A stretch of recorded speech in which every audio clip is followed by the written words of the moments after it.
Hello, traders. Today is Wednesday, May 6th, and this is my analysis for the Euro Yen, and we're on the daily time frame to start with. So on the Euro Yen, price went down very hard last night. I think it's because of an announcement that Trump made in the Asian session, but price is really still very much respecting this area. I still think there's a good chance that it could go all the way back up, but we'll see. I mean, if this is the end of a bigger pattern on the weekly, it could just keep on going down. And with this big engulfing move to the downside, we should potentially still be looking for shorts, right? No matter what our Elliott wave analysis or our gut tells us, the market knows best. And the market is definitely telling you on the daily that the flow is down, which means you should definitely primarily be looking for shorts on sort of time frames. Going down to the 1 hour time frame, I mean, this whole move was very overlapping, very corrective. So I think that sort of told us that there was a pullback to this move down. And then last night we had this big push down.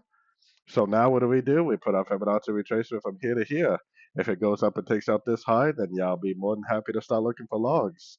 Otherwise, anything I see to the upside, I'm going to assume is just a pullback within a downtrend. It could go up to like the 60 or 78%, make a nice, three-way pullback, make a nice engulfing move to the downside, and end up continuing the higher time frame downtrend. Like I always say, the daily is roadmap that tells us how to trade like the 30-minute, 1 hour, 2 hour, maybe even up to 4 hour time frame. If the daily is down, then our primary goal is looking for shorts on these sort of time frames. So anyways, don't forget to like and subscribe. And as always, thank you for watching and happy trading.